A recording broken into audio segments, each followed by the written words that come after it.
au-delà des initiatives, il y a aussi, je vous disais, l'adéquation. Il y a aussi l'adéquation avec la formation. Aujourd'hui, on a affaire au niveau, notamment des jeunes, à de l'adéquation par défaut. C'est-à-dire aujourd'hui, l'orientation par défaut, c'est quoi? C'est vous avez une partie de la population qui va aller faire des formations qu'il n'a pas sollicitées. Ces jeunes-là vont se retrouver dans des entreprises qu'ils n'ont pas demandé, donc évidemment, ça ne les branche pas particulièrement, ça se passe mal, et donc après, vous avez les entreprises qui disent c'est terminé, je ne prends plus de jeunes comme ça. Ensuite, vous avez une autre difficulté qui est la mobilité. Moi, je dirige un centre de formation dans l'esthétique, je suis aussi président de la Fédération française des écoles d'esthétique, et on fait de l'alternance, et ben on a des jeunes filles qui habitent des villes du 92, qui disent, moi, si vous me trouvez un patron pour faire de l'alternance, je suis d'accord, mais il faut que l'entreprise soit dans la même ville où j'habite.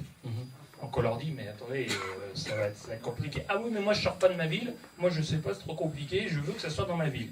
Donc on a un problème de mobilité, et ça c'est un problème très prégnant. Et on a un deuxième problème de mobilité, c'est que vous avez 3/4 des étudiants des grandes écoles qui veulent aller à l'étranger.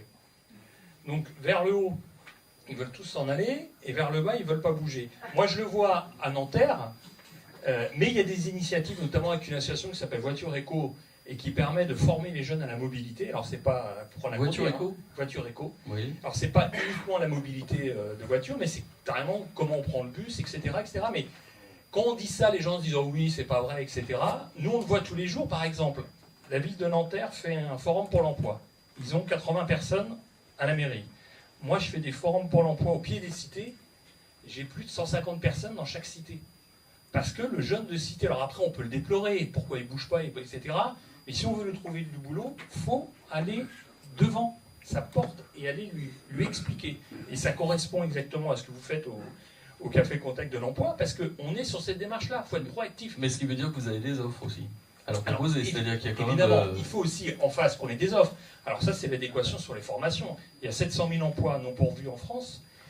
Il y a 2 ans, ce qui est plus vrai aujourd'hui, il y a 2 ans, on a fermé le 2e CFA de boucherie à Paris, en Île-de-France, faute de candidats. Alors maintenant, depuis qu'il y a les émissions, ça y est, c'est revenu. Mais pourquoi? Parce que la plupart de ces emplois, par exemple, aujourd'hui, vous ne trouvez pas un plombier.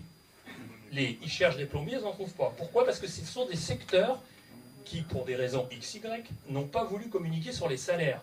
Je vous dis, un ouvrier boucher dans une boucherie artisanale, c'est 2 500 € par mois. C'est peut-être une image à redorer aussi, Jérôme.